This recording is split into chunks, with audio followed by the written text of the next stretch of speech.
صل على محمد وآل محمد.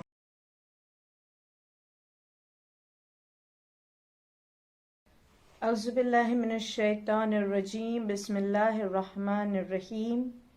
الصلاۃ والسلام علی اشرف الانبیاء والمرسلین وخاتم النبیین ابی القاسم محمد. اللہم صلی علی محمد وآل محمد وعجل فرجہم. اما بعد فقد قال اللہ تعالی فی کتابہ المبین وفرقان الحمید وقولہ الحق ایاک نعبد و ایاک نستعین. اللہم صلی علی محمد وآل محمد وعجل فرجہم. السلام علیکم ورحمۃ اللہ وبرکاتہ. شروع کرتے اللہ کے نام سے جو رحمان ہے، رحیم ہے، کائنات کا خالق و مالک ہے، جس نے ہم پر بہت ساری نعمتیں عطا کی، ہم کو بہت ساری نعمتوں سے نوازا، اور بے شک ہم اللہ ہی کی عبادت کرتے ہیں اور اللہ ہی سے مدد مانگتے ہیں. اور ہر انسان کا جو مسلمان ہے اس کا نظریہ یہ ہے کہ اللہ اکبر ہے، اللہ سب سے اعلیٰ، سب سے عظیم، سب سے افضل ہے. تو اللہ پہ توکل ہونا اور اس کی توحید کا کلمہ پڑھنا، اس کو وحدہ لا شریک ماننا، احد ماننا، یہی ایک مسلمان ہونے کی شرط ہے، بیسک شرط ہے، اور یہی توحید کا کانسیپٹ ہے جو ہم لے کے چلے. لاسٹ ایپیسوڈز میں ہم نے دیکھا کہ جو شرک، گناہ کبیرہ، جو سب سے بڑا شرک، جو بڑا گناہ ہے، یہ شرک کے اندر ہم نے دیکھا کہ تب تک انسان ایک پکا موحد نہیں بنتا، ایک پکا توحید پرست نہیں بنتا، جب تک وہ ساری محبتوں کو پیچھے چھوڑ نہ دے اور اللہ کی محبت کو سب سے مقدم رکھے، اللہ کی ذات کو سب سے مقدم رکھے. یہی توحید کی اول شرط ہے. اب انسان جب اس طرح سے اپنے عقیدے میں آگے بڑھتا جاتا ہے، یعنی جب میں کہتی ہوں کہ میں مومن ہوں، میں مسلمان ہوں، میں توحید پرست ہوں، تو جب میں اپنے آپ کو مومن کہتی ہوں، مومن کے شرائط میں ایک شرط یہ ہے کہ اللہ سب سے بڑھ کر ہو. میری لائف میں، میرے روٹین میں، میرے وجود میں اللہ کو مقدم رکھنا. امام جعفر صادق علیہ السلام، اللہم صلی علی محمد وآل محمد وعجل فرجہ. مولا فرماتے ہیں کہ your faith is not complete until and unless you love Allah more than anything else. اور اسی کے اوپر ہم لاسٹ ایپیسوڈز میں بات بھی کر چکے. اولاد ہو، پیسہ ہو، پراپرٹی ہو، کچھ بھی میری زندگی میں اتنا امپورٹنٹ نہیں ہونا چاہیے جتنا کہ خدا. ہم نے صالبہ انصاری کا واقعہ لاسٹ ایپیسوڈ میں دیکھا تھا کہ اس نے مال کی محبت میں وہ خدا سے دور ہو گیا. مال کی محبت میں وہ رہا تو مسلمان، مگر مسلمان ہوتے ہوئے بھی وہ شرک کے دائرے میں داخل ہو گئے. اور ہمارا یہ جو سیریز ہم لے کر آئے، اس کا سب سے ایک امپورٹنٹ پہلو یہ ہے کہ ہمیں اپنے آپ کو شرک سے بچانا ہے، ہم کو مسلمان اور مومن بنا رہنا ہے انشاءاللہ. تو اپنے آپ کو شرک سے بچانا ہو تو اس کا جو ہم نے دیکھا کہ اللہ کو سب پہ مقدم رکھنا. ہم کتنی بار دن میں کہتے اللہ اکبر؟ ہماری نماز شروع ہوتی ہے تکبیر سے، ہم چلتے پھرتے اٹھتے بیٹھتے کتنی مرتبہ کہتے اللہ اکبر. ہم اذان میں ہم کو یہ ریمائنڈ کیا جا رہا ہے، دا کال آف اللہ. اذان از دا کال آف اللہ، اللہ کی طرف سے دعوت ہے. تو اللہ کی طرف سے دعوت دینے والا ہم کو کتنی بار یہ سناتا ہے اللہ اکبر، اللہ اکبر. اذان میں ابتدا میں 4 بار، پھر انتہا میں، جو بار بار خدا ہم کو اللہ اکبر یاد دلا رہا ہے کہ دیکھو صرف زبان سے کہنے کو اللہ اکبر نہیں ہے، صرف کانوں سے سننے کو اللہ اکبر نہیں ہے. تمہاری زندگی کے ہر پہلو میں، پریکٹیکل لائف میں اللہ آگے ہونا چاہیے، اللہ مقدم ہونا چاہیے. تمہیں خدا کی رضا کو آگے رکھنا ہے، خدا کی مرضی کو آگے رکھنا ہے، خدا کی خوشی کو آگے رکھنا ہے. ایسا نہ ہو کہ زبان سے میں کہوں اللہ اکبر مگر عمل ایسا ہے کہ مجھے خدا کو نافرمان یا خدا کی ناپسندیدہ چیزیں میں اگر انجام دے رہی ہوں، so that is not acceptable. یہ پھر مجھے کہیں نہ کہیں میری توحید پہ کوشچن مارک کریٹ کرتا. تو مال سے محبت اتنی نہ ہو کہ خدا کے راستے میں آ جائے. مثلا میں خمس نہ نکالوں، زکوٰۃ نہ نکالوں، صدقہ نہ نکالوں، میں یہی سوچتے رہوں میرا مال ہے، میرا پیسہ ہے، جو ہم آلریڈی ڈسکس کر چکے کہ یہ انسان کو قارون بنا دیتا ہے، یہ انسان کو ایمان کے پرفیکشن تک نہیں جانے دیتا. یہ حب دنیا. اسی طرح سے اللہ سے تب تک محبت مکمل نہیں ہے یا انسان ایمان کی منزلوں میں تب تک مکمل نہیں بیٹھتا، جیسے ابھی ہم نے ایک حدیث کا سہارا لیا کہ جب تک you love Allah more than anything else, not even your children. اولاد سے بڑھ کر خدا ہے. اور یہ نقطہ اگر سمجھ میں آ جائے تو پھر زندگی میں کوئی ڈپریشن، کوئی شکایت، کوئی غصہ انسان کے نہیں رہے گا. مثال کے طور پہ اگر ہمیں معرفت خدا حاصل ہو جائے انشاءاللہ، جو کچھ بھی ہے اللہ کی طرف سے، مال دیا خدا نے دیا، اولاد دی اللہ نے دی. اللہ کو دینی تھی تو اللہ نے اولاد دی، اللہ کو نہیں دینی تھی اللہ نے نہیں دی. ایسے کتنے سارے افراد ہیں جو بے اولاد ہے. یہ اللہ کی مرضی اور اللہ کی مصلحت ہے. وہ اولاد نہیں دینا چاہتا تھا، اس نے نہیں عطا کی. کسی کو دیا اور واپس لے لیا، اور کسی کو بالکل نہیں دیا، اور کسی کو خدا نے دے بھی دیا. تو سب کچھ جب اللہ کی طرف سے ہے اور ہر قدم امتحان ہے، وہ دیکھ کر بھی آزماتا ہے، لے کر بھی آزماتا ہے. تو پھر کیوں نہ ہم اپنے آپ کو ویل پریپیئرڈ رکھے اور اس کی رضا میں راضی رہے، اس کی مرضی پہ راضی رہے. ایک واقعے کا سہارا لو. رمیسہ بنت ملحان.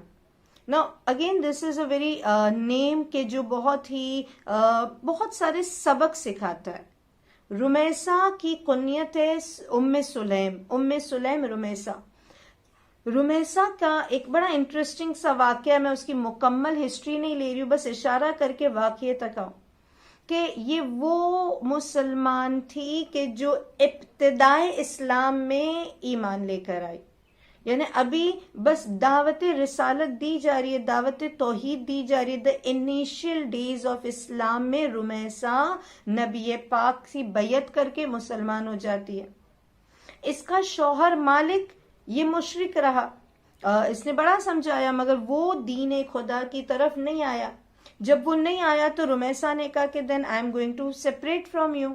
ایک مسلمہ ایک مشرک کے نکاح میں کیسے رہے گی میں؟ اگر تم ایمان نہیں لاؤ گے تو I am going to separate. اور بہت لوگوں نے سمجھایا کہ تیرا چھوٹا سا بچہ ہے، سنگل مدر، سنگل ہینڈڈلی بچے کو، وہ بھی 1400 ایئرز بیک، کیسے تم اپنے بچے کو بڑا کرو گے، کیسے سنبھالو گے؟ اس نے کہا نو نتھنگ ڈوئنگ. میں اگر مسلمان ہوں تو میرا شوہر بھی مسلمان ہونا چاہیے. She separated from Malik. After few years ایک شخص اس کے طلب کرتا ہے، اور اسے طلب کرنے کے بعد کہتا ہے کہ میں تجھ سے شادی کرنا چاہتا ہوں. شی سیڈ نو، تم بھی مجھ سے شادی نہیں کر سکتے بیکاز یو آر اے مشرک. تو کہتا ہے I am the most eligible bachelor. میرے پاس پیسہ ہے، میرے پاس مال ہے، میرے پاس حسن ہے، میرے پاس سب کچھ ہے جو ایک خاتون طلب کرتی ہے. اس نے کہا مگر تیرے پاس ایمان نہیں ہے. اور اس طرح سے کنونس کیا، نام کٹنگ دا کریپ، اس طرح سے اس کو کنونس کیا، اس طرح سے اس کے سامنے وہ ساری دلائل رکھے کہ ابو طلحہ انصاری کو رمیسہ نے مسلمان بنا دیا. دونوں کا نکاح ہو گیا، ہیپیلی میرڈ کپل ہے. اب ایک مرتبہ اتفاق یہ ہوا کہ Abu Talha, now this is the woman کہ جو نبی پاک جس سے راضی تھے. یہ خاتون اس طرح سے دین کی خدمت کرتی تھی، نبی کی خدمت کرتی تھی، نبی پاک اس سے راضی تھے. تاریخ میں اس کے اور بھی انسیڈنٹس ہیں. تو اب ایک واقعہ انہیں واقعات میں سے کہ ایک مرتبہ ابو طلحہ انصاری سفر پہ گیا. جب لوٹ کر آیا تو رمیسا نے اپنے آپ کو بہت ہی بیوٹیفلی اپنے آپ کو پریزنٹ کیا، اپنے خوشبو لگائی، اپنے آپ کو زینت دی، اپنے شوہر کو کھانا کھلایا، اس کو آرام کروایا، جو ایک جنرلی ایک خاتون کی ڈیوٹی ہے۔ اب یہ مسافری سے آیا تھا، سفر پر سے آیا ہے بندہ۔ ابو طلحہ انصاری سوال کرتا ہے کہ گھر میں بیٹا دکھائی نہیں دے رہا ہے، میں جب سے آیا ہوں بس تم ہی میرے پاس بیٹھی ہو، ہمارا بچہ کدھر ہے، بیٹا تو نہیں دکھائی دے رہا ہے۔ تو رمیسا نے کہا کہ وہ آرام کر فرما رہا ہے، وہ سکون سے ہے، you don't have to worry about ہم، وہ سکون میں ہے، جہاں بھی ہے بڑا سکون میں ہے، آرام فرما رہا ہے۔ کہا ٹھیک ہے۔ والد نے سوچا، ابو طلحہ نے، کہ شاید بچہ سو گیا ہوگا، رات ہو چکی ہے، تو یہ بھی آرام کرنے لگا۔ جب مارننگ ہوئی تو اب رمیسا بڑے ہی ایک کتنی محبت سے یہ بات پریزنٹ کرتی ہے اور کہتی ہے کہ ابو طلحہ کسی نے کچھ سالوں پہلے میرے پاس ایک امانت رکھوائی تھی، اب اتنے سال وہ امانت میرے پاس رہی کہ میں اس سے اٹیچ ہو گئی، میں اس سے مانوس ہو گئی، میرا اس سے اب جدا ہونے کا دل نہیں کر رہا ہے، مگر اتنے سال بعد وہ مالک اپنی امانت مجھ سے واپس مانگ رہا ہے۔ سو واٹ شال آئی ڈو، میں دے دوں یا میں نہ دوں؟ اب وہ تو اس کا مال ہے، وہ تو ضرور لے کر جائے گا، بٹ میں کیا کروں؟ میں گریا کروں، میں شکایت کروں، میں غصہ کروں؟ وہ اپنی چیز واپس لے رہا ہے اور میں دینا نہیں چاہتی ہوں، بیکاز میں اس سے بڑی محبت کرنے لگی اس چیز سے۔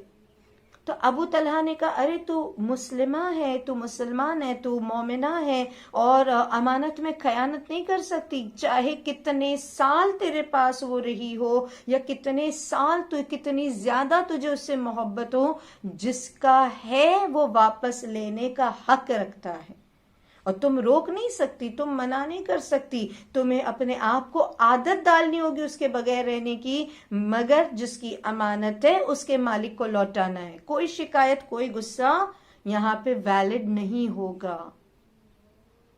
رمیسا نے کہا ابو طلحہ، کچھ سالوں پہلے اللہ نے ہم کو امانتاً ایک بیٹا دیا تھا، اور اب اللہ نے وہ بیٹا واپس لے لیا، جس کی امانت تھی، جس کا سامان تھا، جو مالک تھا، وہ واپس بلا لیا۔ سو بس کچھ ہی دن پہلے مثلا انتقال ہو گیا ہمارے بیٹے کا، اور جس کا تھا اس نے واپس بلا لیا۔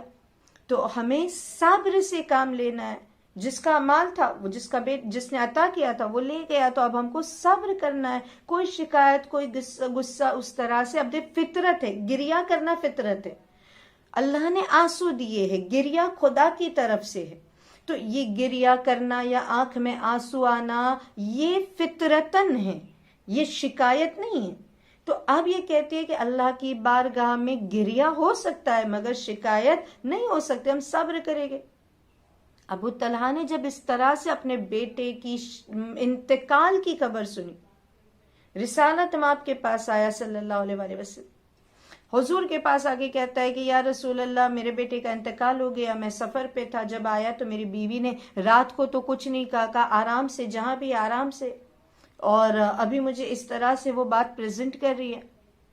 نبی پاک نے دعا دی، اس خاتون کو دعا دی، اس خاتون کی تعریف کی، کہا کہ کس طرح سے یعنی اپنے شوہر تک اتنی بڑی بات، now see if you ponder upon it، عورت بہت زیادہ رونا واویلا کرنا، چھوٹی چھوٹی بات میں تھوڑا پریشان ہو جاتی ہے، یہ تو اتنی بڑی بات ہے، ایک ماں ہے، اس کا بچہ انتقال کر گیا ہے، وہ خود لوگ اس کو تسلی دے، سنبھالے، کتنے کتنے مہینوں تک وہ ماں سنبھالے نہیں جاتی، اور یہاں وہ خود اپنے شوہر کو کتنا سکون سے سمجھا رہی ہے، یہ بتا رہا ہے کہ معرفت خدا کس منزل پر تھی۔